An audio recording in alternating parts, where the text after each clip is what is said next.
পৃথিবীর একমাত্র নবী হজরত মুসা আলাইহিস-সালাম, তিনি সরাসরি আল্লাহ পাকের সাথে কথা বলতে পারতেন। একবার এক বৃদ্ধা নারীর ব্যাপারে আল্লাহ পাককে প্রশ্ন করলে আল্লাহ পাক হজরত মুসা আলাইহিস-সালামকে বললেন, হে মুসা, এই নারী কখনোই সন্তানের মা হতে পারবে না। আমি তার ভাগ্যে কোনো সন্তান রাখিনি। আমি চাইলে মানুষকে সন্তান দান করতে পারি, আবার কাউকে নিঃসন্তান রেখে দেই।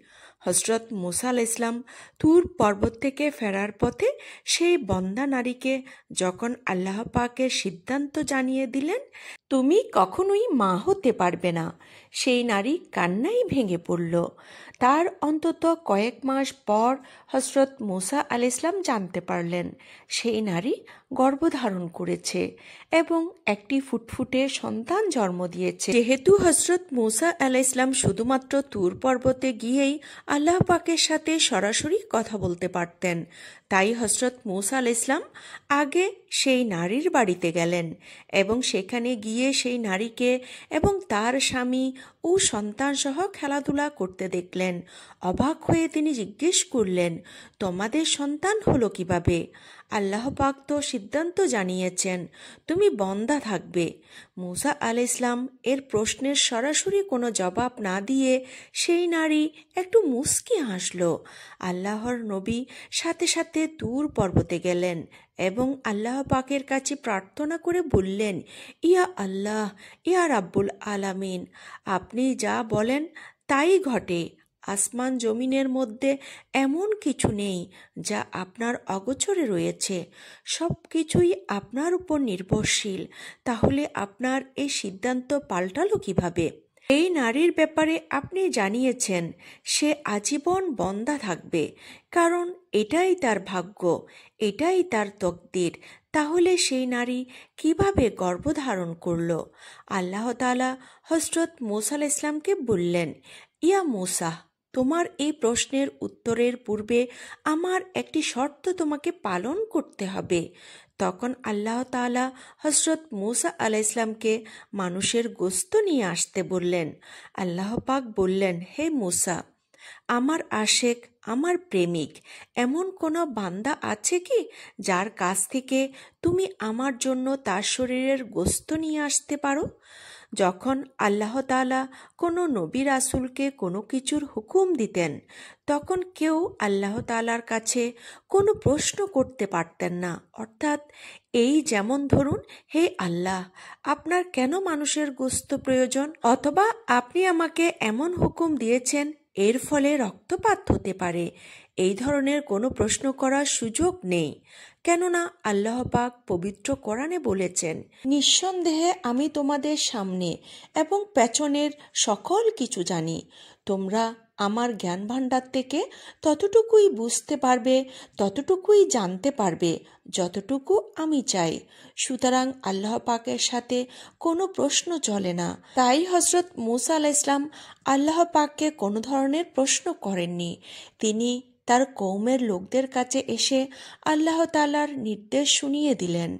বসতির লোকেরা যখন আল্লাহ তাআলার এই নির্দেশ শুনলেন, তাদের কাছে তা বেশ অদ্ভুত মনে হলো। তারা উল্টা পাল্টা বিভিন্ন ধরনের প্রশ্ন করতে থাকলো। হযরত মুসা আলাইহিস-সালামের কথা শুনে তারা বলল, হে মুসা, তুমি তো দেখি অদ্ভুত ধরনের আবদার নিয়ে এসেছো। তুমি আমাদের রক্তপাতের কথা বলছো। তারা সবাই অস্বীকৃতি জানালো। তাদের সবার অন্তরে ভীতির সঞ্চার হলো যে না জানি মুসা আমাদের কাছ থেকে জোর করে গোশত নিয়ে যায়। এদের অনেকেই আবার এলাকা ছেড়ে পালিয়ে গেল। যখন মুসা আলাইহিস-সালামের কওমের কেউ তাদের শরীরের গোশত দিতে রাজি হচ্ছিল না, তখন হযরত মুসা আলাইহিস-সালাম একটি খালি প্লেট হাতে নিয়ে তুর পাহাড়ের দিকে রওনা দিয়েছিলেন। হযরত মুসা আলাইহিস-সালাম তুর পাহাড়ের কাছাকাছি যাওয়ার পথে তিনি এক আল্লাহ পাকের ওলিকে দেখতে পেলেন। তিনি প্রখর রৌদ্রের নিচে চুপচাপ বসেছিলেন। তার দু চোখ বন্ধ ছিল, মুখমণ্ডল এবং দু হাত আকাশের দিকে উঁচু করা ছিল। তার জবানে আল্লাহ পাকের অনবরত জিকির জপে যাচ্ছিলেন। হযরত মুসা আলাইহিস-সালাম সেই দরবেশের নিকটে গেলেন এবং তাকে আল্লাহ পাকের নির্দেশনা শুনিয়ে দিলেন। সে দরবেশ তখন চোখ মেলে মুসা আলাহ ইসলামের দিকে তাকালো এবং নিজের হাত হজরত মুসা আলাহ ইসলামের দিকে বাড়িয়ে দিল আর বলল, এই নাও, আমি রাজি আছি, এটা তো আমার সৌভাগ্য। সেই দরবেশ হজরত মুসা আলাহ ইসলামের হাত থেকে চাকু নিলেন, নিজের হাত থেকে পরিমাণ মতো গোস্ত কেটে হজরত মুসা আলাহ ইসলামের প্লেটের উপর রাখলেন। এরপর হজরত মুসা আলাহ ইসলাম তুর পাহাড়ের দিকে রওনা দিলেন। হজরত মুসা আলাহ ইসলাম কিছু দূর যাওয়ার পর সেই দরবেশ তাকে পিছন থেকে ডাক দিলেন আর বললেন, হে মুসা, হয়তো আল্লাহ তাআলা ঘাড়ের গোস্ত চেয়েছেন। এই কথা বলে দরবেশ নিজের ঘাট থেকে গোস্ত কেটে হজরত মুসা আলাহ ইসলামের প্লেটের উপর রাখলেন। হজরত মুসা আলাহ ইসলাম পুনরায় তুর পাহাড়ের দিকে রওনা দিলেন। কিছু দূর যাওয়ার পর সেই দরবেশ তাকে পুনরায় ডাক দিলেন আর বললেন, হে মুসা, আমি কি করে নিশ্চিত হতে পারি যে আল্লাহ পাক ঠিক কোন কোন অঙ্গের গোস্ত চেয়েছেন? হতেও তো পারে আল্লাহ তাআলা সিনার গোস্ত তথা আমার বুকের গোস্ত চেয়েছেন, যার নিচে কলব রয়েছে, যে প্রতিনিয়ত আল্লাহর স্মরণ ছাড়া অন্য কিছু ভাবে না।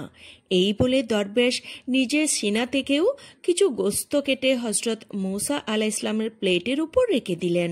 হজরত মুসা আলাহ ইসলাম আল্লাহ পাকের এই আশেকের এইসব দেখে একেবারে অবাক হয়ে গেলেন। গোস্ত ভরা প্লেট নিয়ে তুর পাহাড়ে গেলেন। আল্লাহ তাআলার উদ্দেশ্যে তা প্রেরণ করলেন। আল্লাহ তাআলা হজরত মুসা আলাহ ইসলামকে জিজ্ঞেস করলেন, এইসব কার কাছ থেকে এনেছো? তখন হজরত মুসা আলাহ ইসলাম সমস্ত ঘটনা খুলে বললেন। আর আমার প্রতি তার মহব্বত দেখেছ? সে তার নিজের কষ্টের কথা ভাবেনি। আমার এমন কিছু আশেক পৃথিবীর বুকে রয়েছে যারা একটি সেকেন্ড ভাববে না আমার জন্য তারা জীবন দিয়ে দিবে। আমার হুকুম তামিল করার জন্য তারা যে কোনো কিছু করতে প্রস্তুত। এদের হৃদয় ইব্রাহিমের মতো ঈমান দ্বারা পরিপূর্ণ, যে আল্লাহর সন্তুষ্টির জন্য নিজের ছেলেকেও কোরবান করতে প্রস্তুত ছিল। হে মুসা, এবার তুমি আমাকে বলো, আমার যে বান্দা আমার ভালোবাসায় নিজের জানের এক বিন্দু পরোয়া করে না, আমার বান্দা যদি কিছু চাই আমি কি তাকে ফিরিয়ে দিতে পারি? জবাবে মুসা আলাইহিস সালাম বললেন, আল্লাহ, নিঃসন্দেহে আপনি আপনার এই সকল আশেক বান্দার দোয়া কবুল করে থাকেন। এরপর হজরত মুসা আলাইহিস সালাম প্রশ্ন করলেন, ইয়া আল্লাহ, কিন্তু সেই নারীর সন্তান গর্ভধারণ করার বিষয়টা এখনো আমার জেহানে পরিষ্কার হয়নি। আপনার এই আশেক দরবেশের সাথে সেই নারীর দোয়া কবুল হওয়ার ঘটনাটি কি কোনোভাবে সম্পৃক্ত রয়েছে? তখন আল্লাহ রাব্বুল আলামিন বললেন, হে মূসা, যখন তুমি পর্বত থেকে ফেরার পথে সেই নারীকে তার বন্দা হওয়ার চূড়ান্ত সিদ্ধান্ত জানিয়ে দিলে, তার তকদিরের ফয়সালা জানিয়ে দিলে, তখন সেই নারী কান্নাই ভেঙে পড়ল এবং মনে মনে বলতে থাকলো, হে আল্লাহ, আমার এমন কি অপরাধ যে আমাকে আজীবন বন্দা কাটাতে হবে? আমি কখনোই সন্তানের মুখ দেখতে পারবো না। অশ্রুসিক্ত নয়নে সেই নারী যখন শোক পালন করছিল, ঠিক এর মধ্যেই আমার এই আশেক সেই নারীর নিকট গেল এবং তার কাছে খাবার চাইল। আমার এই আশেক যখন তার কাছে বলল, হে মা জননী, আল্লাহর রাস্তায় আমাকে কিছু খাবার দিন, আমি অনেক দিন হয়েছে কিছুই খাইনি।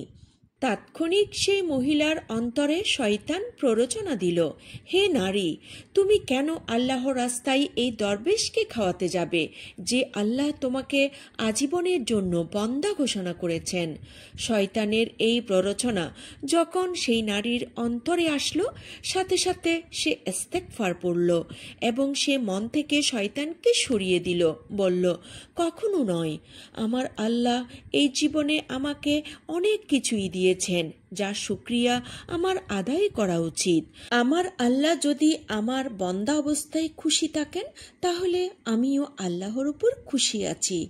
আর আল্লাহর কোনো বান্দাকে আমার ঘরে দুয়ার থেকে বিদায় দিতে পারি না। আমি সেই নারীর অন্তরের তাকওয়া এবং তাকে ভালোবেসেছি এবং সাথে সাথে আমার এই আশিকের অন্তরে সেই নারীর প্রতি দয়ার সৃষ্টি করেছি। আমার এই আশেক আমার কাছে হাত তুলে সেই নারীর সন্তানের জন্য দোয়া করল। আমি তার দোয়া ফিরিয়ে দিতে পারিনি, আর এই কারণে আমি সেই তাকদীরকে পরিবর্তন করে দিয়েছি। আমার যে বান্দা আমার জন্য নিজেকে কোরবানি করার সিদ্ধান্ত নেয়, আমি কিভাবে তার দোয়া কবুল না করে থাকতে পারি? এই নারী এবং আমার এই আশেক উভয়ই ছিল আমার পরীক্ষায় উত্তীর্ণ দুজন বান্দা। এদের একজন শয়তানের প্ররোচনার বিরুদ্ধে পরীক্ষায় উত্তীর্ণ হয়েছে, আরেকজন আমার রাস্তায় জীবন দিতে প্রস্তুত রয়েছে। সুবহানাল্লাহ। হযরত মূসা আলাইহিস সালাম আল্লাহ তাআলার এই কথা শুনে খুবই খুশি হলেন। প্রিয় মুসলিম ভাই ও বোনেরা, এই ছোট ঘটনা থেকে আমরা একটা শিক্ষা লাভ করতে পারি যে আল্লাহ তাআলা আমাদেরকে যা কিছু নিয়ামত দান করেছেন তার উপর শুকরিয়া আদায় করা উচিত এবং সবসময় অন্যের সাহায্য করা উচিত। মনে রাখবেন, অন্তরে শয়তানের প্ররোচনা দিবে। এই অন্তর বিরান ভূমি, যেখানে শয়তানের আসা যাওয়ার অনুমতি রয়েছে। তাই আপনার বিবেককে প্রশ্ন করতে হবে, আপনি শয়তানের প্ররোচনা গ্রহণ করবেন কি করবেন না। হে আল্লাহ, আপনি আমাদেরকে বিতাড়িত শয়তানের হাত থেকে রক্ষা করুন। বন্ধুরা, এই ছিল আমাদের আজকের ভিডিও। আমি ইসলামের ইতিহাস আর ঐতিহ্য জানতে এবং আপনাদেরকে জানাতে চেষ্টা করি এবং আরও চেষ্টা করি সর্বদা সত্য ইতিহাসগুলো আপনাদের সামনে তুলে ধরতে। তারপরেও আমার ভুল ত্রুটি থাকতেই পারে। বড় ধরনের কোনো ভুল যদি আপনাদের দৃষ্টিগোচর হয়, অনুগ্রহ করে কমেন্টের মাধ্যমে জানিয়ে দিলে কৃতজ্ঞ থাকব। আর ছোটোখাটো ভুলগুলোকে ক্ষমা সুন্দর দৃষ্টিতে দেখলে অনুপ্রাণিত হব। যদি ভালো লাগে একটি লাইক দিতে পারেন, প্রচারের স্বার্থে আলোচনাটি শেয়ার করতে পারেন এবং নিয়মিত এ ধরনের ভিডিও পেতে অনুগ্রহ করে চ্যানেলটি সাবস্ক্রাইব করতে পারেন। সবাই ভালো থাকুন, সুস্থ থাকুন, নিরাপদে থাকুন। আসসালামু আলাইকুম ওয়া রাহমাতুল্লাহি ওয়া বারাকাতুহু।